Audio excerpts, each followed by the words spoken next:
Yes, പ്രിയപ്പെട്ട പ്രേക്ഷകരെ, ഇന്ന് നമ്മൾ ആദ്യം നോക്കുന്ന മണ്ഡലം ആലത്തൂർ. ആകാംക്ഷയുടെ ആലത്തൂർ, അട്ടിമറിയുടെ ആലത്തൂർ. പോയ തെരഞ്ഞെടുപ്പിൽ തോറ്റവരും ജയിച്ചവരും ഏതാണ്ട് ഒരേപോലെ ഞെട്ടിയ മണ്ഡലമാണ്. കാരണം CPM ആഴത്തിൽ സംഘടനാ സംവിധാനമുള്ള എണ്ണയിട്ട യന്ത്രം പോലെ പ്രവർത്തിക്കാൻ കെൽപ്പുള്ള, ശേഷിയുള്ള, ക്ഷേമശിയുള്ള കേഡർ മെഷീനുള്ള ആലത്തൂരിൽ PK ബിജുവിനെ അട്ടിമറിച്ച് രമ്യ ഹരിദാസ് നേടിയ വിജയം അതൊരു വെറും വിജയമല്ല. 1,58,968 വോട്ടിന്റെ മാരക ഭൂരിപക്ഷം. അത് CPM ഉണ്ടാക്കിയ ആഘാതം വാക്കുകളിൽ പറയാവതല്ല. അത് തിരിച്ചുപിടിക്കൽ CPMന്റെ പ്രസ്റ്റീജ് ഇഷ്യൂ. മികച്ച ട്രാക്ക് റെക്കോർഡുള്ള പ്രതിച്ഛായുള്ള മന്ത്രി K രാധാകൃഷ്ണൻ ഇറക്കിയ പരാജയ ചരിത്രം മറക്കാൻ CPMന് കഴിയുമോ? അതോ ഇക്കുറിയും പാട്ടും പാടി ജയിക്കുമോ രമ്യ ഹരിദാസ്? രണ്ടുപേരും ഇതുവരെ തോൽവി അറിയാത്ത സ്ഥാനാർത്ഥികൾ ഒരു തെരഞ്ഞെടുപ്പിലും. പക്ഷേ ഇത്തവണ ഒരാൾ ജയിക്കും, ഒരാൾ തോക്കും. ആർക്ക് തോൽവി, ആർക്ക് ജയം? ദാ വരുന്നു 10 ചോദ്യങ്ങൾ. ഒന്നാം ചോദ്യം, നിങ്ങളുടെ വോട്ടിനെ സ്വാധീനിക്കുന്ന ഘടകം എന്താണ്? ദാ ആലത്തൂരെ വോട്ടർമാർ പറയുന്നു വിലക്കയറ്റം സ്വാധീനിക്കുമെന്ന് പറയുന്നവർ 9.6%. രാഷ്ട്രീയം എന്ന് പറയുന്നവർ 17.7%. സ്ഥാനാർത്ഥി മികവെന്ന് പറയുന്നവർ 26.7%. 26.7% സ്ഥാനാർത്ഥി മികവെന്ന് പറയുന്നു. തൊഴിലില്ലായ്മ 3.9%. വികസനം 16.1%. ഞങ്ങൾ പോളിംഗ് ബൂത്തിലേക്ക് എത്തുമ്പോൾ ഹൃദയത്തിലേക്ക് ഇരമ്പിയെത്തും അഴിമതിയും വിവാദങ്ങളും എന്ന് പറയുന്നവർ 4.1%. സിറ്റിംഗ് MPയുടെ പ്രവർത്തനം 19.5. മറ്റ് വിഷയങ്ങൾ 2.4. ഓർക്കണം, നമ്മൾ 6 മാസം മുൻപ് നടത്തിയ മൂട്രാക്കർ സർവേയിൽ വലിയ ആന്റി ഇൻകുംബൻസി രമ്യ ഹരിദാസ് അവിടെ നേരിടുന്നു എന്ന് വ്യക്തമാക്കിയതാണ്. ആ മണ്ഡലത്തിൽ സിറ്റിംഗ് MPയുടെ പ്രവർത്തനം വിലയിരുത്തുന്നവർ 19.5% ഉള്ളൂ. അതൊരു സൂചനയാണോ, സൂചകമാണോ പ്രേക്ഷകരെ? ഓക്കെ, ദ സെക്കൻഡ് ക്വസ്റ്റ്യൻ, സംസ്ഥാനത്തെ സാമ്പത്തിക പ്രതിസന്ധിക്ക് ഉത്തരവാദി ആര് എന്ന് ചോദിക്കുമ്പോൾ ആലത്തൂർ എന്ന പക്കാ പൊളിറ്റിക്കൽ രാഷ്ട്രീയ മണ്ഡലം പറയുന്നു അത് കേന്ദ്ര സർക്കാരാണ് പ്രധാന ഉത്തരവാദി. 42.8%. കുറ്റം, പഴി കേന്ദ്ര സർക്കാരിൻ്റെതാണ്. സംസ്ഥാന സർക്കാർ അത് 21.3%. ഇരുവരും ചേർന്നുണ്ടാക്കുന്ന സാമ്പത്തിക കെടുതികളാണെന്ന് പറയുന്നു 35.9% ആളുകൾ. അപ്പോൾ നമ്മൾ കണ്ടതാണ് എല്ലാ മണ്ഡലങ്ങളിലും, ഒട്ടുമിക്ക എല്ലാ മണ്ഡലങ്ങളും 2 മണ്ഡലങ്ങൾ ഒഴിച്ച് എന്ന് പറഞ്ഞാൽ ആറ്റിങ്ങലും പത്തനംതിട്ടയും ഒഴികെ ബാക്കി എല്ലാ മണ്ഡലങ്ങളിലും സംസ്ഥാനത്തെ സാമ്പത്തിക പ്രതിസന്ധിയുടെ പ്രധാന കാരണക്കാരൻ കേന്ദ്രം എന്ന തിരിച്ചറിവിലേക്ക് എത്തുന്ന രാഷ്ട്രീയ ദിവസങ്ങളാണ്. ഓക്കെ, തേർഡ് ക്വസ്റ്റ്യൻ, സംസ്ഥാന സർക്കാരിന്റെ പ്രവർത്തനം വോട്ട് ചെയ്യുമ്പോൾ നിങ്ങൾ വിലയിരുത്തുമോ? ഇല്ല, ഞങ്ങൾ നോക്കില്ലെന്ന് പറയുന്ന ഒരു 28.5. വിലയിരുത്തുമെന്ന് ബിഗ് എംഫാറ്റിക് നമ്പറിൽ പറയുന്നു 71.5%. ഈ സർക്കാർ നല്ലതാണോ മോശമാണോ എന്ന് പോളിംഗ് ബൂത്തിലേക്ക് പോകുമ്പോൾ ഞങ്ങൾ വിലയിരുത്തും നേരത്തെയൊക്കെ പറയുന്നത് പോലെ അത് പ്രോ ഇൻകുംബൻസിയാണോ ആന്റി ഇൻകുംബൻസിയാണോ എന്നത് മാത്രമേ വ്യക്തമാക്കാനുള്ളൂ. അതിന് വോട്ടെണ്ണി കഴിയുമ്പോൾ കാത്തിരുന്നേ മതിയാവുകയുള്ളൂ. ഓക്കെ, ദ ഫോർത്ത് ക്വസ്റ്റ്യൻ, പൗരത്വ നിയമ ഭേദഗതി നിങ്ങളുടെ വോട്ടിനെ സ്വാധീനിക്കുമോ? സ്വാധീനിക്കും എന്ന് ആലത്തൂർ വരെ പറയുന്നു 47.2%.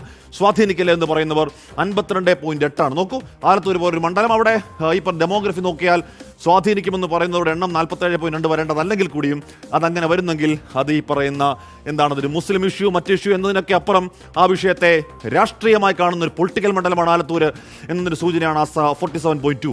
ഓക്കെ, ഫിഫ്ത് ക്വസ്റ്റ്യൻ, കേന്ദ്ര സർക്കാരിന്റെ പ്രവർത്തനങ്ങളെ നിങ്ങൾ എങ്ങനെ വിലയിരുത്തുന്നു? വളരെ മികച്ചതെന്ന് പറയുന്നവർ 7.6%. മികച്ചതെന്ന് പറയുന്നവർ 13.9%. ശരാശരി ഓക്കെയാണ് എന്ന് പറയുന്നവർ 30.4%. മോശമാണെന്ന് പറയുന്നവർ 27.5%. വളരെ മോശം എന്ന് പറയുന്ന 20.6%. അപ്പോൾ മോശവും വളരെ മോശവും കൂടി ചേരുമ്പോൾ ആലത്തൂർ പോലെ രാഷ്ട്രീയ മണ്ഡലത്തിൽ കേന്ദ്ര സർക്കാരിന് കിട്ടുന്ന മാർക്ക് അത് പ്രഡിക്റ്റബിൾ ആണ്, അപ്രതീക്ഷിതമല്ല. ഓക്കെ, ആറാം ചോദ്യം, പ്രതിപക്ഷ നേതാക്കളെ കേന്ദ്ര ഏജൻസി വേട്ടയാടുന്നുണ്ടോ? ഉണ്ട് എന്ന് പറയുന്നു 44.2% ആളുകൾ. ഇല്ല, അങ്ങനെയൊന്നുമില്ല എന്ന് പറയുന്നു 21.2%. അറിയില്ല, ഇത് ഈ പത്രങ്ങളിൽ വരുന്നത് മാത്രമാണോ, ആരോപണം മാത്രമാണോ, സത്യം എന്താണെന്ന് അറിയില്ല എന്ന് പറയുന്നവർ 34.7%. ഈ ചോദ്യം നമ്മൾ എല്ലാ മണ്ഡലങ്ങളിലും ഇതുവരെ പരിശോധിച്ച എല്ലാ മണ്ഡലങ്ങളിലും ഉണ്ട്. അങ്ങനെ ഒരു പൊളിറ്റിക്കൽ വിച്ചാണ്ട് കേന്ദ്ര സർക്കാർ പ്രതിപക്ഷത്തിന് നടത്തുന്നു എന്ന് തന്നെ കേരളം ഇതുവരെ വിശ്വസിക്കുകയാണ് മണ്ഡലങ്ങൾ കേന്ദ്രീകരിച്ച്. വോട്ടറെ പാട്ടിലാക്കുമോ അതോ ആലത്തൂർ ചുവക്കുമോ? 24 ഇലക്ഷൻ അഭിപ്രായ സർവേ.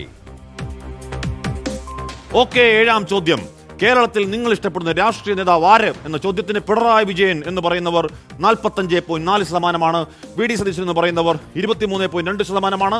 രമേശ് ചെന്നിത്തല എന്ന് പറയുന്നവർ 21.2% ഉള്ളൂ. അവിടെ കെ സുരേന്ദ്രന് 8.1% മാർക്ക്. വി മുരളീധരന് 0.9 മാത്രം. MV ഗോവിന്ദന് 1.2. നോക്കൂ, ആലത്തൂരിന് അതിശക്തമായ ഇടതുപക്ഷ അടിത്തറയുള്ള മണ്ണാണ്. മാത്രമല്ല, അങ്ങനെ അടിത്തറയില്ലാത്ത മണ്ണിൽ പോലും പിണറായി വിജയൻ പ്രധാനപ്പെട്ട ഒരു നേതാവ്. ഈവൻ പൊന്നാനിയിലോ മലപ്പുറത്തൊക്കെ പോലും നമ്മൾ കണ്ടതാണ് ആ കാഴ്ച. അപ്പോൾ ഇവിടെയും ആ കണക്കിന് മാറ്റമില്ല, പിണറായി വിജയൻ തന്നെയാണ് പോപ്പുലർ നേതാവ് ആലത്തൂരിലും. ഒക്കെ, നിങ്ങൾ ഇഷ്ടപ്പെടുന്ന ദേശീയ നേതാവ് ആര് എന്ന 8ാം ചോദ്യത്തിനുള്ള മറുപടി നരേന്ദ്രമോദി എന്ന് പറയുന്നവർ 19.9% ഉള്ളൂ. രാഹുൽ ഗാന്ധി എന്ന് പറയുന്നവരുടെ എണ്ണം 51.8%. എന്താണ് ഹാഫ് സെഞ്ചുറിക്ക് അപ്പുറത്തേക്ക് മാർക്ക് നേടുന്നു രാഹുൽ ഗാന്ധി ആലത്തൂരിൽ. സീതാറാം യെച്ചൂരി എന്ന് പറയുന്നവർ 25.5. മമതാ ബാനർജിക്ക് അവിടെ 2.3%. അഖിലേഷ് യാദവിന് അവിടെ വട്ടപൂജ്യമാണ്.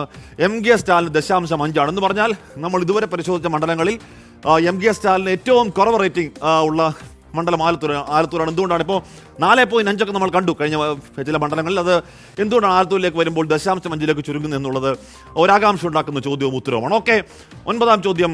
ഇന്ത്യ മുന്നണി കേന്ദ്രത്തിൽ BJPക്ക് വെല്ലുവിളിയാകുമോ? വെല്ലുവിളിയാകും എന്ന് പറയുന്നവർ 39.2% ആളുകൾ. വെല്ലുവിളിയാകില്ല എന്ന് പറയുന്നവർ 19.9. അക്കാര്യത്തിൽ നിലപാടില്ല. ഇന്ത്യ മുന്നണിയുടെ മുന്നോട്ടേക്കുള്ള പോക്ക് എങ്ങനെയാണെന്ന് അറിയില്ല എന്ന് പറയുന്നവർ 40.9. നോക്കൂ, ആലത്തൂർ പോലും വളരെ എനിക്ക് തോന്നുന്നു വെല്ലുവിളിയാകില്ല എന്നുള്ള റേറ്റിംഗ് ഏറ്റവും കൂടുതൽ കുറവ് ആലത്തൂരാണ്. 19.9. ആലത്തൂർ വിശ്വസിക്കുന്നു ഇന്ത്യ മുന്നണി ഒന്നുകൂടി ശക്തമായി വരും. ആ ശക്തിയിൽ ഒരുപക്ഷെ NDA അട്ടിമറിച്ചേക്കും എന്ന് അവർ കരുതുന്നു. നമുക്ക് നോക്കാം. അടുത്ത ചോദ്യമാണ് അതിൻ്റെ ഉത്തരം തരേണ്ടത്. രാജ്യം ആര് ഭരിക്കും എന്ന 10ാം ചോദ്യത്തിന് NDA എന്ന് പറയുന്നു 39.7% ആളുകൾ. ഇന്ത്യ സഖ്യം എന്ന് പറയുന്നു 34.8% ആളുകൾ. മറ്റുള്ളവർ എന്ന് പറയുന്നു 1.9. നോ കമൻസ്, അക്കാര്യം ഞങ്ങൾക്കറിയില്ല എന്ന് പറയുന്നവർ 23.6%. ഓക്കെ, അപ്പോൾ ആലത്തൂരിക്കൊരു അട്ടിമറിയുണ്ടോ? ആലത്തൂർ രാഷ്ട്രീയ മാറ്റത്തിന്റെ കൊടുങ്കാറ്റ് വീശുന്നുണ്ടോ എന്ന പരമപ്രധാനമായ ഉത്തരത്തിലേക്ക് വീശിയേക്കാവുന്ന 10 ചോദ്യങ്ങൾ 10 ഉത്തരങ്ങൾ. ഞാൻ പാനലിലേക്ക് പോകുന്നു. പാനൽ, എന്തെങ്കിലും ഒരു സൂചന 10 ചോദ്യങ്ങൾ 10 ഉത്തരങ്ങൾ നൽകുന്നുണ്ടോ? ഹാഷ്മി, ഇതിനകത്ത് വോട്ടർ ഏറ്റവും അധികം സ്വാധീനിക്കുന്ന ഘടകം ആലത്തൂരിൽ അവിടുത്തെ വോട്ടർമാർ അഭിപ്രായപ്പെടുന്നത് സ്ഥാനാർത്ഥിയുടെ മികവാണ്. സ്ഥാനാർത്ഥിയുടെ മികവ് ഒരു പ്രധാനപ്പെട്ട മാനദണ്ഡമാക്കുകയാണ് ആലത്തൂരിലെ വോട്ടർമാരെങ്കിൽ അതിന്റെ ആനുകൂല്യം കിട്ടാൻ പോകുന്നത് ഇക്കുറി ആർക്ക് എന്ന ചോദ്യമാണുള്ളത്. നമുക്കറിയാം, രമ്യ ഹരിദാസ് അക്ഷരാർത്ഥത്തിൽ പാട്ടും പാടി ജയിച്ച മണ്ഡലമാണ് ആലത്തൂർ കഴിഞ്ഞ തവണ. രാഹുൽ ഗാന്ധിയുടെ ഒരു ഹണ്ടിൽ നിന്ന്, അല്ലെങ്കിൽ രാഹുൽ ഗാന്ധിയുടെ ബ്രിഗേഡിൽ നിന്ന് വന്നിട്ടുള്ള ആളാണ് രമ്യ ഹരിദാസ്. രമ്യ പരാജയപ്പെടുത്തിയതാകട്ടെ PK ബിജുവിനെ പോലെ 2014-ലും 19-ലും ജയിച്ച CPM-ന്റെ ഒരു ശക്തനായ ഒരു സ്ഥാനാർത്ഥിയാണ്. അതിനുശേഷം രമ്യ ഹരിദാസിന് ആ മണ്ഡലത്തിൽ എത്രത്തോളം സ്വാധീനം ഉണ്ടാക്കാൻ കഴിഞ്ഞിട്ടുണ്ട് എന്നത് ആലത്തൂരിനെ സംബന്ധിച്ച് വളരെ പ്രധാനപ്പെട്ടതാണ്. പലപ്പോഴും രമ്യ ഹരിദാസിനെതിരെ ഉയർന്നു വന്നിട്ടുള്ള ഒരു വിമർശനം അല്ലെങ്കിൽ ആക്ഷേപം എന്ന് പറയുന്നത് രാഷ്ട്രീയം പറയുന്നില്ല, രാഷ്ട്രീയം കൈകാര്യം ചെയ്യുന്നില്ല. പിന്നെ മണ്ഡലത്തിലെ എത്രത്തോളം വികസന പ്രവർത്തനങ്ങൾ രമ്യ ഹരിദാസ് നടത്തിയിട്ടുണ്ട്, എത്രത്തോളം മണ്ഡലത്തിലെ ജനങ്ങൾക്ക് അവർ ആക്സസിബിൾ ആണ് എന്നൊക്കെയുള്ള ചോദ്യങ്ങൾ ആലത്തൂർ ഉയർത്തുന്നുണ്ട്. അതുകൊണ്ട് തന്നെ ഇത്തവണ ആലത്തൂർ മണ്ഡലം തിരിച്ചു പിടിക്കാൻ വേണ്ടിയുള്ള കഠിനമായ ശ്രമത്തിലാണ് ഇടതുപക്ഷമുള്ളത്. അതുകൊണ്ടാണ് സംസ്ഥാന മന്ത്രിയായ ചേലക്കര MLA K രാധാകൃഷ്ണനെ തന്നെ കളത്തിലിറക്കി ഇടതുമുന്നണി ശക്തമായ ഒരു പോരാട്ടം രമ്യ ഹരിദാസിന് നൽകാൻ തീരുമാനിച്ചത്. ഇതൊരു അർത്ഥത്തിൽ ഒരു അസാധാരണമായ തീരുമാനമാണ്. ഒരു മന്ത്രിയെ തന്നെ ഒരു പാർലമെന്റ് തെരഞ്ഞെടുപ്പിൽ മത്സരരംഗത്തേക്ക് ഇറക്കി അവിടെ അത് തിരിച്ചു പിടിക്കാൻ വേണ്ടിയുള്ള ഒരു തീരുമാനം ഉണ്ടാവുക എന്നുള്ളത്. ഏതായാലും ഈ വോട്ടറുടെ കണക്കനുസരിച്ച് സ്ഥാനാർത്ഥിയുടെ മികവ് ഒരു പ്രധാനപ്പെട്ട മാനദണ്ഡമാക്കുകയാണെങ്കിൽ ആലത്തൂർ പിടിതരുന്നില്ല. അതേസമയം രമ്യ ഹരിദാസിന് എത്രത്തോളം ആലത്തൂരിൽ ഒരു സ്വാധീനം ഉണ്ടാക്കാൻ കഴിഞ്ഞിട്ടുണ്ടെന്നൊരു പ്രധാനപ്പെട്ട ചോദ്യമാണ്. എന്താ വിജയന്റെ അഭിപ്രായം? അങ്ങനെ രമ്യ അവിടെ ഒരു വളരെ പോപ്പുലറായ, വളരെ സ്വീകാര്യമായ ഒരു MP ആയി മാറാൻ കഴിഞ്ഞിട്ടുണ്ട് ഈ 5 വർഷം. ഇതിൽ സംസ്ഥാന സർക്കാരിന്റെ പ്രവർത്തനം വോട്ട് ചെയ്യുമ്പോൾ വിലയിരുത്തുമോ എന്ന ചോദ്യത്തിന് 71% ആളുകൾ വിലയിരുത്തും എന്നാണ് പറയുന്നത്. ആ സംസ്ഥാന മന്ത്രിസഭയിൽ ഒരു അംഗം തന്നെ അവിടെ മത്സരിക്കുന്നുണ്ട്. സ്വാഭാവികമായും ആ ഒരു വിലയിരുത്തൽ വളരെ പ്രധാനപ്പെട്ടതായിരിക്കും. ഇതിൽ കഴിഞ്ഞ ലോക്സഭാ തെരഞ്ഞെടുപ്പിൽ അവിടെ UDF-ന് അനുകൂലമായ ഒരു കൂട്ടം ഘടകങ്ങൾ ഉണ്ടായിരുന്നു. അന്ന് PK ബിജു അവിടുത്തെ സിറ്റിംഗ് MP-ക്കെതിരെ ഉയർന്ന വലിയ ആന്റി ഇൻകംബൻസി അവിടെ ഉണ്ടായിരുന്നു. യഥാർത്ഥത്തിൽ നമ്മൾ 4 മാസം മുമ്പ് നടത്തിയ സർവേയിൽ ഈ 4 വർഷത്തെ പ്രവർത്തനം കൊണ്ട് രമ്യ ഹരിദാസിനെതിരെയും അത്തരത്തിലൊരു ആന്റി ഇൻകംബൻസി അവിടെ ഉണ്ട് എന്നുള്ളതാണ് നമ്മളുടെ സർവേയിൽ കണ്ടെത്തിയത്. അത് ഈ തെരഞ്ഞെടുപ്പിൽ ഈ രാഷ്ട്രീയ സ്വഭാവങ്ങളൊക്കെ മാറി ആന്റി ഇൻകംബൻസി ഒക്കെ മറികടന്ന് ജയിച്ചു വരാൻ തക്ക നിലയിലേക്ക് UDF-ന് അനുകൂലമായ ഘടകങ്ങൾ അവിടെ ഉണ്ടോ എന്നുള്ളതാണ് ഒരു ചോദ്യം. നമുക്കറിയാം, കഴിഞ്ഞ തെരഞ്ഞെടുപ്പിന്റെ ഏതാണ്ട് അവസാന ലാപ്പിലാണ് വിജയരാഘവന്റെ ഒരു പരാമർശം രമ്യ ഹരിദാസിനെതിരെ ഉണ്ടാവുകയും കാറ്റാകെ മാറുകയും ചെയ്തു. യഥാർത്ഥത്തിൽ രാഹുൽ ഗാന്ധി, ശബരിമല ഒക്കെ എല്ലാ മണ്ഡലങ്ങളിലും UDF-നെ സഹായിച്ചെങ്കിൽ ഇവിടെ ഒരു എക്സ്ട്രാ സഹായം കൂടി, പരാമർശം കൂടി വിജയരാഘവന്റെ ഭാഗത്തുനിന്ന് ഉണ്ടായിട്ടുണ്ട്. അത് നിർണായകമാവുകയും അത് വലിയ തോതിൽ സ്ത്രീ വോട്ടർമാരെ രമ്യ ഹരിദാസിന്റെ പിന്തുണ നൽകുകയും ചെയ്യുന്ന സാഹചര്യം ഉണ്ടായിട്ടുണ്ട്. അങ്ങനെ സാധാരണഗതിയിൽ ഒരു മണ്ഡലത്തിൽ UDF-ന് കിട്ടുന്ന സഹായത്തിന് അപ്പുറത്ത് ഒരു അഡീഷണൽ സഹായം വിജയരാഘവന്റെ ഭാഗത്തുനിന്ന് ഉണ്ടായ ഒരു മണ്ഡലം കൂടിയായിരുന്നു. പക്ഷേ ഇത്തവണ അത്തരം സഹായങ്ങൾ ഒന്നുമില്ല. ഈ എന്താണ് ഒരു ക്ലീൻ സ്ലൈറ്റിൽ എന്തൊക്കെ ചെയ്യാൻ പറ്റും ആ മണ്ഡലത്തിൽ എന്നതാണ് രമ്യ ഹരിദാസ് പരിശോധിക്കുന്നത്. പ്രചാരണത്തിൽ എന്താണ് വളരെ ശക്തമായ പ്രചാരണം. രമ്യ ഹരിദാസിന്റെ പ്രചാരണ പരിപാടികളിലൊക്കെ വലിയ ആൾക്കൂട്ടമുണ്ട്. ഞാനിപ്പോൾ അവിടെ നമ്മളുടെ പ്രതിനിധി ശ്യാമുണ്ട്. ശ്യാമുമായിട്ട് നേരത്തെ സംസാരിക്കായിരുന്നു. ശ്യാം പറഞ്ഞത് സ്ത്രീകൾ ഇങ്ങനെ ധാരാളമായി രമ്യയുടെ വേദിയിലേക്ക് വരുന്നുണ്ട്, പരിപാടിയിലേക്ക് വരുന്നുണ്ട്. അവരുമായി വളരെ വേഗത്തിൽ അടുക്കാൻ രമ്യ ഹരിദാസിന് കഴിഞ്ഞ തവണത്തെ പോലെ തന്നെ അതെ. അപ്പോൾ ആ സ്ത്രീ വോട്ടർമാർ വിധി നിർണായകമാകുമോ എന്ന ഒരു സംശയം നമ്മുടെ പ്രതിനിധി അവിടുന്ന് പങ്കുവച്ചിട്ടുണ്ട്. പക്ഷേ ആലത്തൂർ ബേസിക്കലി ഒരു ഇടതുപക്ഷ സ്വാധീനമുള്ള മണ്ഡലമാണ്. ഇടതുപക്ഷത്തിന് മുഴുവൻ മെഷീനറിയും എ വിജയരാഘവന് വേണ്ടി, അതായത് പോളിറ്റ് ബ്യൂറോ മത്സരിക്കുന്ന ഏറ്റവും മുതിർന്ന അംഗമാണ് എ വിജയരാഘവൻ. അപ്പോൾ ആ സംവിധാനങ്ങൾ മുഴുവൻ വിജയരാഘവനൊപ്പം ഉണ്ടാകും ആലത്തൂരിൽ, അല്ലേ? അല്ല, ആലത്തൂര് അല്ല സോറി എനിക്ക് പാലക്കാടാണ് രാധാകൃഷ്ണനും എല്ലാ വിധത്തിലുള്ള സംവിധാനങ്ങളും അവിടെ അദ്ദേഹത്തിന്റെ വ്യക്തിപ്രഭാവം ഒരു പ്രധാനപ്പെട്ട ഘടകമാണ് ആ മണ്ഡലത്തിൽ. അതുകൊണ്ട് അദ്ദേഹത്തിന് അനുകൂലമായ പാർട്ടി സംവിധാനങ്ങൾ ഇപ്പൊ പ്രത്യേകം പറയേണ്ടതില്ല. മുഴുവൻ പാർട്ടി മിഷണറിയും അവിടെ ഉണ്ട്. ഒരു കാര്യം കൂടി ഉള്ളത്, കഴിഞ്ഞ തവണ ഇടതുമുന്നണിയിൽ നിന്നാണ് ഏറ്റവും അധികം വോട്ട് UDF-ലേക്ക് ചോർന്നത്. ആ UDF-ലേക്ക് ചോർന്ന വോട്ടുകളിൽ എത്ര തിരികെ കൊണ്ടുവരാൻ കഴിയും, അതാണ് ഇത്തവണത്തെ തെരഞ്ഞെടുപ്പ് മാനേജ്മെന്റ് CPM അവിടെ പരിശോധിക്കുന്നത്. നഷ്ടപ്പെട്ട വോട്ടുകൾ തിരികെ കൊണ്ടുവരിക, അതിനുവേണ്ട പരമാവധി പണിയെടുക്കുക, അതാണ് പാർട്ടി കേഡർമാരോട് ഘടകങ്ങളോട് സംസ്ഥാന കമ്മിറ്റി പറഞ്ഞിരിക്കുന്നത്. അപ്പോൾ ആ ജോലിയിൽ എത്ര വിജയിക്കും CPM എന്നത് വളരെ ക്രൂഷ്യലാണ്. അതായിരിക്കും അവിടുത്തെ ഏറ്റവും പ്രധാനപ്പെട്ട അടിയൊഴുക്കും. ദിലീപ്, എങ്ങനെയാണ് ആലത്തൂർ മണ്ഡലത്തെ നമ്മൾ കാണേണ്ടത്? ദിലീപ്, ദിലീപിലേക്ക് വരാം. ഹാഷ്മി, ഞാൻ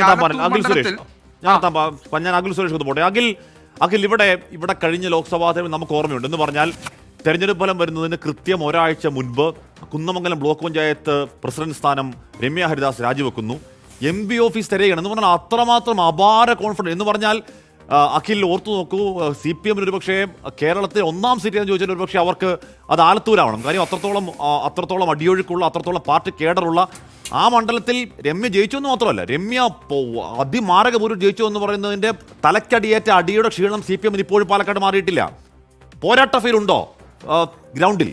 അതെ, ഒരു മത്സരം ഉണ്ട് എന്ന് തന്നെ പറയേണ്ടി വരും. നമ്മൾ സർവേ നടത്തിയ ഘട്ടത്തിൽ, നമ്മൾ 6 മാസം മുമ്പ് നടത്തിയ സർവേയിൽ ഏറ്റവും അധികം ആൻറ്റി ഇൻകുംബൻസി നേരിട്ട ഒരു MP ആയിരുന്നു രമ്യ ഹരിദാസ് ആലത്തൂർ. പക്ഷേ രമ്യ ഒരു സ്ഥാനാർത്ഥി എന്ന കാൻഡിഡേറ്റ് മെറ്റീരിയൽ എന്ന് പറയുമ്പോൾ ഇവിടെ വിജയകുമാർ ചേട്ടൻ സൂചിപ്പിച്ച പോലെ അവരൊരു കാൻഡിഡേറ്റ് മെറ്റീരിയൽ എന്ന രീതിയിൽ ഇടിച്ചു കയറി ആളുകളിലേക്ക് ഇടിച്ചു കയറി ചെല്ലാൻ ശേഷി. ഇവിടെ രമ്യയ്ക്ക് കിട്ടുന്ന വോട്ടുകളുടെ എണ്ണം എന്ന് പറയുന്നത് കോൺഗ്രസ് സംവിധാനത്തിൻ്റെയോ UDF സംവിധാനത്തിൻ്റെ പ്രവർത്തനത്തിന് അപ്പുറത്തേക്ക് ഒരു കാൻഡിഡേറ്റ് എന്ന രീതിയിൽ അവരുടെ കഴിവ് കൊണ്ടും അവർക്ക് ഇടിച്ചു കയറി സ്ത്രീകളിലേക്ക് ഉൾപ്പെടെ കയറി അവർക്ക് കിട്ടുന്ന ഒരു വ്യക്തിപരമായ വോട്ടിൻ്റെ ഒരു എണ്ണമായിരിക്കും ആലത്തൂർ വളരെ ശക്തമായ മത്സരം തന്നെ നടക്കുന്നുണ്ട്.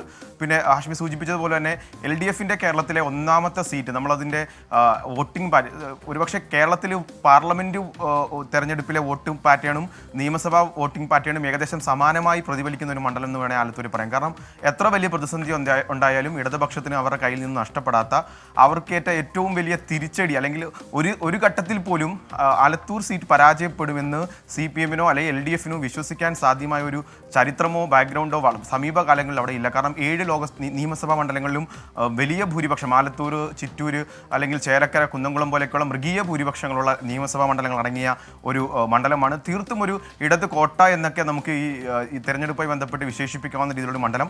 പക്ഷേ അവിടെ ഒരു നിസ്സാര വോട്ട്, ഇപ്പം പാലക്കാട് VK ശ്രീകണ്ഠൻ വിജയിച്ച ഒരു 12,000 വോട്ട് അല്ലെങ്കിൽ വളരെ 15,000-ൽ താഴെ ഒരു വോട്ടെന്നൊരു ഭൂരിപക്ഷത്തിലല്ല രമ്യ വിജയിച്ചത്. രമ്യ വിജയിച്ചത് 1,59,000 എന്ന് പറഞ്ഞ മൃഗീയമായ ഭൂരിപക്ഷം. ഒരുപക്ഷെ CPM-ൻ്റെ ഒരു കണക്കുകൂട്ടലുകളും വോട്ടിങ്ങിന് ശേഷം ഒരു കണക്കുകൂട്ടലുകളും ഇത്രയും വലിയൊരു ഭൂരിപക്ഷത്തിൽ രമ്യ ജയിക്കുമെന്ന് കണ്ടെത്താനായിട്ടില്ല. അതുകൊണ്ട് തന്നെ ഇപ്പോൾ CPM-നുള്ള ഭയവും കഴിഞ്ഞ തവണ രമ്യ ഹരിദാസിന് കിട്ടിയ ഈ മൃഗീയ ഭൂരിപക്ഷം അത് എത്രമാത്രം കുറയും, അതിൽ എത്രമാത്രം കുറച്ചുകൊണ്ട്, അതായത് 2 ലക്ഷമോ അല്ലെങ്കിൽ 1,60,000-ഓ 70,000 വോട്ടുകൾ തിരിച്ച് രമ്യ പിടിച്ച വോട്ട് K രാധാകൃഷ്ണൻ പിടിച്ചാൽ മാത്രമേ മണ്ഡലത്തിലൊരു വിജയ സാധ്യതയുള്ളൂ എന്ന് വിലയിരുത്തുന്നു. ഒപ്പം തന്നെ കഴിഞ്ഞ തവണ ശബരിമല ഏറ്റവും അധികമായി ബാധിച്ച 2 മണ്ഡലങ്ങൾ, ഒന്ന് ആറ്റിങ്ങലും മറ്റൊന്ന് ആലത്തൂരുമാണ്. കാരണം അവിടെ BDJ സ്ഥാനാർത്ഥി TV ബാബു ആയിരുന്നു അവിടുത്തെ കാൻഡിഡേറ്റ്. അദ്ദേഹത്തിന് മറ്റ് മണ്ഡലങ്ങളിലൊക്കെയും BJP സ്ഥാനാർത്ഥികൾ ഒരു 10%-ലേക്കൊക്കെ വോട്ട് വർദ്ധിച്ചപ്പോൾ വെറും 7% വോട്ട് മാത്രമാണ്, 70,000-ൽ പരം വോട്ടുകൾ മാത്രമാണ് TV ബാബുവിന് അവിടെ നേടുവാൻ കഴിഞ്ഞത്. ഇത്തവണ BJP സ്ഥാനാർത്ഥി മത്സരിക്കുന്നു. Yes. അപ്പോഴും പാലക്കാട് പോലൊരു BJPയുടെ വോട്ട് വർധനവ് അവിടെ ഉണ്ടാക്കാൻ സാധിച്ചില്ല. BJP വോട്ടുകൾ നിർണായകമാണ്. എന്ത് ഫാക്ടർ ഉണ്ടെങ്കിലും നേരത്തെ വിജയകുമാർ പറഞ്ഞ, വിജയരാഘവൻ പറഞ്ഞ ഈ പറഞ്ഞ സ്ത്രീവിരുദ്ധ പരാമർശം ഒക്കെ ഉണ്ടെങ്കിലും അതൊന്നും വോട്ട് മാറ്റിമറിക്കത്തക്ക രീതിയിലുള്ള ഒരു മണ്ഡലമായിരുന്നില്ല CPM ആലത്തൂർ. അത് രാഷ്ട്രീയ മണ്ഡലമാണ്. ഏതെങ്കിലും തരത്തിൽ പാർലമെന്റ് പാർട്ടികളിലോ നിയമസഭാ പാർട്ടിയാണെന്ന് വ്യത്യാസമില്ലാതെ ഇടതുപക്ഷത്തിനൊപ്പം വലിയ ഭൂരിപക്ഷത്തിൽ നിന്ന് ആലത്തൂര് കഴിഞ്ഞ തവണ രമ്യ ഹരിദാസ് നേടിയ 1 ലക്ഷത്തി ചില്ലുവാനത്തിന് വലിയ മാരക ഭൂരിപക്ഷം ഇപ്പോഴും CPM ഒരു പ്രഹേളികയാണ്. ആ പ്രഹേളികയ്ക്കൊരു പരാജയ ചരിത്രം മറക്കാൻ ഇക്കുറി അവർക്ക് സഹായകരമാകുമോ? മന്ത്രി, നമ്മൾ റിസൾട്ടിലേക്കാണ്. അപ്പോ അട്ടിമറികളുടെ ആകാംക്ഷകളുടെ ആലത്തൂരിലെ 10 ചോദ്യങ്ങൾ പ്രേക്ഷകർ കണ്ടു, 10 ഉത്തരങ്ങൾ കണ്ടു. ആ ഉത്തരങ്ങൾ എന്തെങ്കിലും തരത്തിലുള്ള സൂചന നൽകുന്നുണ്ടോ എന്നാലോചിച്ചുകൊണ്ടിരിക്കുമ്പോൾ ദാ വരുന്നു ഏറ്റവും പ്രധാനപ്പെട്ട ചോദ്യം. Last question. പക്ഷേ ഏറ്റവും പ്രധാനപ്പെട്ട ഈ മണ്ഡലത്തിൽ ആര് ജയിക്കുമെന്നാണ് നിങ്ങൾ കരുതുന്നതെന്ന ചോദ്യത്തിന് ആലത്തൂരിലെ സർവേയിൽ പങ്കെടുത്ത വോട്ടർമാർ പറയുന്നു കെ രാധാകൃഷ്ണൻ 46.5% വോട്ടുകളുമായി കെ രാധാകൃഷ്ണൻ ഒന്നാം സ്ഥാനത്ത്, രമ്യ ഹരിദാസ് 41.7% വോട്ടുകളുമായി രണ്ടാം സ്ഥാനത്ത്, NDA സ്ഥാനാർത്ഥി TN സരസു 9.6% വോട്ടുകളുമായി ബഹുദൂരം പിന്നിൽ, മറ്റുള്ളവർ 2.2. അപ്പോൾ LDF സ്ഥാനാർത്ഥി കെ രാധാകൃഷ്ണൻ 46.5%, രമ്യ ഹരിദാസ് 41.7%, NDA സരസു 9.6%, മറ്റുള്ളവർ 2.2. അപ്പോൾ ഇക്കുറി ആലത്തൂർ തിരിച്ചു പിടിക്കുന്നു CPM. പോയ തെരഞ്ഞെടുപ്പിലെ കുടുംബരാജയത്തിന് പകരം വിട്ടുന്നു CPM. ഏതാണ്ട് 5% എന്നൊക്കെ പറയുമ്പോൾ ആലത്തൂർ പോളിംഗ് ബൂത്തിലേക്ക് പോകാൻ 16 നാളുകൾ മാത്രം ബാക്കി നിൽക്കെ മന്ത്രി കെ രാധാകൃഷ്ണൻ ക്ലിയർ എഡ്ജ് എന്ന് തന്നെ പറയാം. ആലത്തൂരിന്റെ സർവേ സൂചനകൾ, ആലത്തൂർ മണ്ഡലമുണ്ടായി 2 തെരഞ്ഞെടുപ്പുകളിലും ഇടതുപക്ഷത്തെ വലിയ ഭൂരിപക്ഷത്തിൽ ജയിപ്പിച്ച ആലത്തൂർ 3ാം വട്ടം UDF-നൊപ്പം നിന്നുവെങ്കിൽ ഇക്കുറി വീണ്ടും ആലത്തൂരിൽ കരുത്തോടെ ചെങ്കൊടി എന്ന് തന്നെയാണ് സർവേ നൽകുന്ന സൂചന. കെ രാധാകൃഷ്ണൻ 46.5%മായി ഒന്നാം സ്ഥാനത്ത് ആലത്തൂരിന്റെ വിജയിയാകുന്നോ എന്ന സൂചന. സർവേ സാധ്യതകൾ, സർവേ പ്രവചനം. ഞാൻ പാനലിലേക്ക് പോകുന്നു. പാനൽ, ഇവിടെ കെ രാധാകൃഷ്ണൻ എന്ന് പറയുന്നത് ആലത്തൂരിൽ CPM-ന് കൊടുക്കാൻ കഴിയുന്ന ബെസ്റ്റ് ബെറ്റ് കാൻഡിഡേറ്റ് ആണ്. ഒരു തർക്കം അക്കാര്യത്തിലില്ല. ഏതെങ്കിലും തരത്തിൽ അഴിമതിയുടെ കറയില്ല, ഏതെങ്കിലും ആരോപണങ്ങളുടെ കറ അദ്ദേഹത്തിന്റെ മുകളിലില്ല. മികച്ച മന്ത്രി, മികച്ച പാർലമെന്റേറിയൻ, മികച്ച പാർട്ടി നേതാവ്, പാർട്ടി പറഞ്ഞാൽ എന്തു ത്യാഗവും ചെയ്യുന്ന നേതാവ്. അപ്പോൾ ആ ബെസ്റ്റ് ബെറ്റിനെ ഇറക്കിയുള്ള ആവനാഴിയിലെ ഏറ്റവും മികച്ച ആയുധം ഇറക്കിയുള്ള പോരാട്ടം ആലത്തൂരിൽ വിജയം കാണുന്നോ?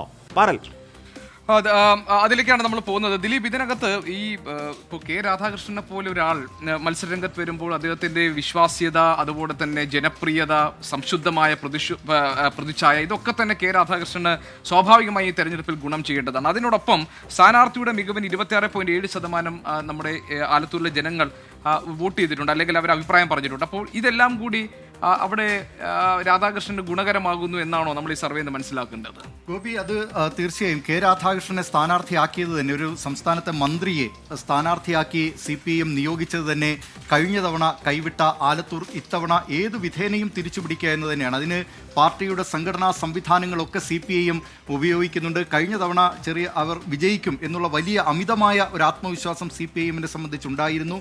ആ ആത്മവിശ്വാസമാണ് അവരെ സംബന്ധിച്ചൊരു വലിയ ഈ പരാജയത്തിലേക്ക് കഴിഞ്ഞ തവണ ഏതാണ്ട് 1.5 ലക്ഷത്തിലധികം വോട്ടുകളുടെ ഭൂരിപക്ഷത്തിനാണ് അന്ന് രമ്യ ഹരിദാസ് ജയിച്ചത്. രമ്യ ഹരിദാസ് ആ മണ്ഡലത്തിൽ നവാഗതയായിരുന്നു, നഷ്ടപ്പെടാൻ ഒന്നുമില്ലാതെ വില കുറച്ച് കാണുകയും ഇടതു സ്ഥാനാർത്ഥിയുടെ വിജയം സുനിശ്ചിതമെന്ന് CPM-ഉം LDF-ഉം ഒക്കെ കരുതിയിടത്താണ് വമ്പൻ തോൽവി കഴിഞ്ഞ തവണ CPM-ന് ഉണ്ടായത്. ഇത്തവണ ആവർത്തിക്കരുത് എന്ന ഒരു കണക്കുകൂട്ടൽ നേരത്തെ തന്നെ CPM-ന് ഉണ്ടായിരുന്നു. അതുകൊണ്ടാണ് ഒരു മന്ത്രിയെ തന്നെ ആലത്തൂരിലേക്ക് നിയോഗിച്ചത്. അതും ആ സ്ഥലക്കാരനായ, ആ മണ്ഡലത്തിൽപ്പെടുന്ന ഒരു നേതാവിനെ തന്നെ നിയോഗിക്കുകയും ആ മണ്ഡലം തിരിച്ചുപിടിക്കുകയും ചെയ്യുക എന്നതിലേക്ക് CPM അവരുടെ പുതിയ പരീക്ഷണം എത്തിച്ചത്. നേരത്തെ തന്നെ CPM-ന് വിജയം സമ്മാനിച്ചിട്ടുള്ള മണ്ഡലമാണ്. ഇടയ്ക്ക് ഉപരാഷ്ട്രപതിയും പിന്നീട് രാഷ്ട്രപതിയും ഒക്കെയായ KR നാരായണന് ഹാട്രിക്ക് ആ മണ്ഡലം നൽകിയെങ്കിലും പിന്നീട് ശിവരാമനിലൂടെ ആ മണ്ഡലം തിരിച്ചുപിടിക്കുന്നു. അത് പിന്നെ അജയകുമാർ 4 തവണ അവിടെ വിജയിക്കുന്നു. അങ്ങനെ പിന്നീട് ഈ മണ്ഡലം നിലവിൽ വന്നപ്പോൾ 2009 നിലവിൽ വന്നപ്പോഴും 2014 PK ബിജു ആ മണ്ഡലത്തിൽ ജയിക്കുകയും ചെയ്യുന്നു. ആ മണ്ഡലത്തിലാണ് ഈ കഴിഞ്ഞ തവണ അപ്രതീക്ഷിതമായ ഒരു വൻ തോൽവി.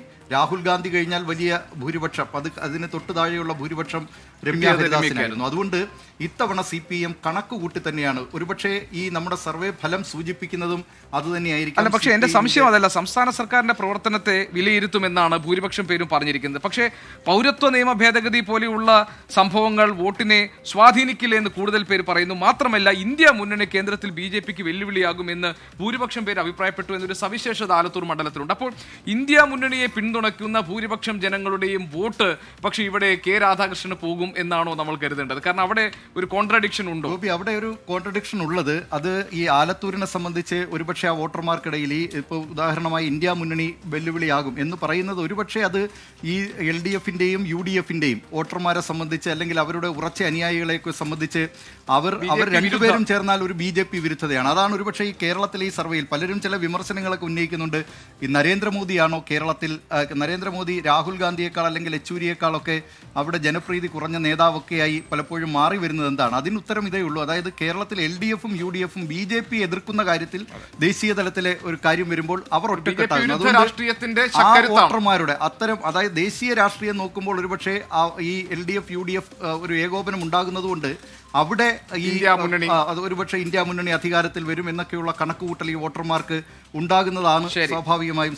വിജയൻ നേരത്തെ പറഞ്ഞു രമ്യ ഹരിദാസിന്റെ തെരഞ്ഞെടുപ്പ് പരിപാടികളിലൊക്കെ സ്ത്രീകളുടെ വലിയ സാന്നിധ്യം ഉണ്ടാകുന്നുണ്ട് എന്ന്. ഇപ്പൊ നമുക്കറിയാം, രമ്യ പലപ്പോഴും വീട്ടമ്മമാരുടെ ഇടയിലൊക്കെ പോപ്പുലർ ആയത് കഴിഞ്ഞ തവണ പാട്ടൊക്കെ പാടി അവരുടെ ഏറ്റവും അടുത്തുള്ള ഒരു പെൺകുട്ടി എന്ന നിലയിലൊക്കെ വളരെ സൗമ്യമായ പെരുമാറ്റം, അങ്ങനെ ഒരു നിഷ്കളങ്കമായ പെരുമാറ്റം, അങ്ങനെയാണ് രമ്യക്ക് വലിയൊരു ഇൻട്രോഡ് ഉണ്ടാക്കാൻ കഴിഞ്ഞത്. പക്ഷേ 5 വർഷത്തിന് ശേഷം രമ്യ വീണ്ടും അവിടെ മത്സരിക്കാൻ വരുമ്പോൾ ഒരു MP, ഒരു സിറ്റിംഗ് MP എന്തൊക്കെ ആ നാടിന് വേണ്ടി ചെയ്തു, ആ മണ്ഡലത്തിന് വേണ്ടി ചെയ്തു എന്നൊരു ചോദ്യം വോട്ടറുടെ മനസ്സിലുണ്ടാകും. എന്തുകൊണ്ടായിരിക്കും കെ രാധാകൃഷ്ണന് ഒരു വലിയ മുന്നേറ്റം ഈ സർവേയിൽ പ്രവചിക്കപ്പെടുന്നത്? അതിൽ ഒരു കാര്യം ഗോപി, കഴിഞ്ഞ ലോക്സഭാ തെരഞ്ഞെടുപ്പിലെ കോൺഗ്രസിന്റെ ഒരു അപ്രതീക്ഷിത സ്ഥാനാർത്ഥിയായിരുന്നു രമ്യ ആലത്തൂരിൽ, അല്ലെ? അത് നമ്മളാരും കരുതിയിരുന്നില്ല. പൊടുന്നനവേ ഒരു സ്ഥാനാർത്ഥി അവിടെ വരികയായിരുന്നു. അപ്പോൾ അന്ന് രമ്യ ഹരിദാസിന് കിട്ടിയ അഡ്വാൻറ്റേജ്, ആ ഘടകങ്ങളാകെ ഇത്തവണ കെ രാധാകൃഷ്ണൻ അനുകൂലമാണ്. കെ രാധാകൃഷ്ണന്റെ സ്ഥാനാർത്ഥിത്വം ആ മണ്ഡലത്തിൽ CPM ഉണ്ടാക്കിയിരിക്കുന്ന അല്ലെങ്കിൽ LDF ഉണ്ടാക്കിയിരിക്കുന്ന ഒരു അപ്പർ ഹാൻഡ് വേറെയാണ്. അത് കഴിഞ്ഞ തവണ രമ്യ ഹരിദാസിന്റെ സ്ഥാനാർത്ഥിത്വത്തിലൂടെ കിട്ടിയ UDF കിട്ടിയ അതേ അളവിൽ കെ രാധാകൃഷ്ണന്റെ സ്ഥാനാർത്ഥിത്വം ഇത്തവണ LDF അവിടെ സഹായിക്കുന്നുണ്ട് എന്നത് വസ്തുതയാണ്. സ്ഥാനാർത്ഥി എന്നത് അവിടെ CPM സംബന്ധിച്ച് ഒരു പ്രധാനപ്പെട്ട ഘടകം തന്നെയാണ്. പക്ഷേ അപ്പോഴും രമ്യ ഹരിദാസ് അത്ര അൺപോപ്പുലർ അല്ല അവിടെ. അതുകൊണ്ടാണ് ഞാൻ പറഞ്ഞത് രമ്യ പങ്കെടുക്കുന്ന പരിപാടികളിൽ ആൾ വരുന്നുണ്ട്, പ്രത്യേകിച്ച് വീട്ടമ്മമാർ അവിടേക്ക് എത്തുന്നുണ്ട്. അവരിൽ ഒരാളായി രമ്യ ഹരിദാസിനെ കാണുന്നുണ്ട്. രമ്യ ഹരിദാസ് പാർലമെന്റിൽ BJPക്കെതിരെ പ്രതിഷേധിക്കുന്നതിൽ എന്നും മുന്നിലുണ്ടായിരുന്നു. അപ്പോൾ അവിടെ നമുക്കറിയാം, ലോക്സഭയിൽ BJP വിരുദ്ധ പ്രസംഗങ്ങൾക്കൊന്നും വലിയ സ്പേസ് ഒന്നും ആർക്കും കിട്ടാറില്ല. പക്ഷേ അങ്ങനെ കിട്ടുന്ന അവസരങ്ങളിൽ വളരെ ചടുലമായി ഈ പ്രതിഷേധിക്കാൻ, നടുത്തളത്തിലേക്ക് ഇറങ്ങി പ്രതിഷേധിക്കാൻ എപ്പോഴും രമ്യ ഹരിദാസ് ആ പ്രതിഷേധത്തിന്റെ മുന്നിലുണ്ടായിരുന്നു.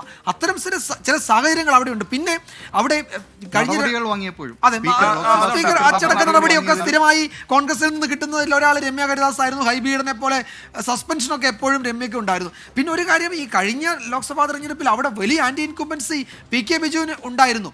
അത്രത്തോളം മോശമല്ല രമ്യ ഹരിദാസ് എന്നുള്ളതാണ് നമ്മൾക്ക് അവിടെ ഉള്ള സുഹൃത്തുക്കളൊക്കെ ആയി സംസാരിക്കുമ്പോൾ പറയാറുള്ളത്. ശരാശരിയാണ്, പക്ഷേ അവിടുത്തെ ഏറ്റവും പ്രധാനപ്പെട്ടത് കെ രാധാകൃഷ്ണന്റെ സ്ഥാനാർത്ഥിത്വം തന്നെയാണ് എന്നാണ് പൊതുവെ അവിടുത്തെ കാര്യം. സ്ഥാനാർത്ഥിയുടെ മികവാണ് അവരുടെ വലിയ പരിഗണനാ വിഷയമെങ്കിൽ അതിന്റെ ആനുകൂല്യം കെ രാധാകൃഷ്ണൻ ആയിരിക്കില്ലേ ഇത്തവണ കിട്ടുക? അതാണ്. പിന്നെ ആ മണ്ഡലം, അതിന്റെ ഞാൻ പറഞ്ഞല്ലോ, കഴിഞ്ഞ തവണ രമ്യയിലേക്ക് പോയ ഇടത് അനുഭാവമുള്ള വോട്ടുകൾ അത് തിരികെ കൊണ്ടുവരാൻ പാർട്ടി മിഷനറി അവിടെ വലുതായി വർക്ക് ചെയ്യുന്നുണ്ട്. അത് ഫലം കാണുന്നുണ്ട് എന്നതുകൂടി നമ്മളുടെ ഈ സർവേ, ഇതൊരു ഏതാണ്ട് ഒരു 4-5% വോട്ടിന്റെ ഡിഫറൻസ് പറയുന്നുണ്ട് നമ്മളുടെ സർവേയിൽ. അത് ചെറുതല്ല. ഈ തെരഞ്ഞെടുപ്പിന് ഏതാണ്ട് 10-18-17 ദിവസം മാത്രം ബാക്കി നിൽക്കുകയുള്ളൂ. ഏതായാലും ഹാഷ്മി, നമുക്ക് ലളിതമായി ഇങ്ങനെ പറയാം, അവിടെ ഒരു നല്ല പോരാട്ടം ഉണ്ടാകും. പക്ഷെ കെ രാധാകൃഷ്ണനെ പോലെ ഒരാളുടെ സ്ഥാനാർത്ഥിത്വം ഉറപ്പായും CPM-നെയും ഇടതുപക്ഷത്തെയും ഇത്തവണ കാര്യമായ രീതിയിൽ തുണയ്ക്കാനുള്ള സാധ്യതയുണ്ട് എന്നാണ് നമ്മുടെ അഭിപ്രായ സർവേ പറയുന്നത്. നേരത്തെ വിജയനൊക്കെ സൂചിപ്പിച്ചതുപോലെ തന്നെ രമ്യ ഹരിദാസ് അങ്ങനെ ഒരു അൺപോപ്പുലർ ആയിട്ടുള്ള കാൻഡിഡേറ്റ് അല്ല. പക്ഷേ കഴിഞ്ഞ തവണ CPM വോട്ടുകൾ പോലും രമ്യയിലേക്ക് എത്താൻ പാകത്തിലുള്ള ഒരു സാഹചര്യം അവിടെ ആലത്തൂരിൽ ഉണ്ടോ എന്ന കാര്യം സംശയമാണെന്നാണ് ഈ അഭിപ്രായ സർവേ പറയുന്നത്. ഓക്കെ, നേരത്തെ തുടക്കത്തിൽ അഖിൽ സുരേഷ് പറഞ്ഞൊരു വാക്കുണ്ട്. എന്ന് പറഞ്ഞാൽ രമ്യ ഹരിദാസ് ഒരു പെർഫെക്റ്റ് ഇലക്ഷൻ മെറ്റീരിയൽ ആണെന്ന് പറഞ്ഞാൽ ആൾക്കാരിലേക്ക് ഇറങ്ങിപ്പോകാൻ, അവരെ കയ്യിലെടുക്കാൻ, അവരെ ചേർത്ത് നിർത്താൻ, അവരോട് സൗഹൃദത്തിൽ സംസാരിക്കാൻ ആ ഒരു മാജിക് രമ്യക്ക് ഉണ്ടെന്ന കാര്യത്തിൽ ഒരു തർക്കം അക്കാര്യത്തിൽ വേണ്ട. അക്കാര്യത്തിൽ അവർ അൺപോപ്പുലർ ആണ് എന്ന നിലപാടില്ല. മാത്രമല്ല, നമ്മൾ 6 മാസം മുൻപ് നടത്തിയ മൂട്രാക്കർ സർവേയിൽ ഏറ്റവും അധികം ആന്റി ഇൻകുംബൻസി ഉള്ള രമ്യ ഹരിദാസ് ഇപ്പോഴും അവിടെ പ്രചരണ മേഖലയിൽ പിടിച്ചു നിൽക്കുന്നു എന്ന കാര്യത്തിൽ ഒരു തർക്കം അക്കാര്യത്തില്ല. പക്ഷേ എന്താണ് കെ രാധാകൃഷ്ണനെ പോലെ ഒരു ആയുഷ്കാലം കൊണ്ട് പടുത്തുയർത്തിയ ഒരു സാത്വികനായ രാഷ്ട്രീയക്കാരൻ്റെ പ്രതിച്ഛായ ബലത്തോട് നേർക്കുനേർ നിൽക്കാൻ കഴിയുന്നുണ്ടോ രമ്യയ്ക്ക് എന്നുള്ളതാണ് ചോദ്യം. അതിൻ്റെ സൂചന ആലത്തൂർ ഇക്കുറി ചുവക്കുന്നു എന്നത് തന്നെയാണ്. ഓക്കെ.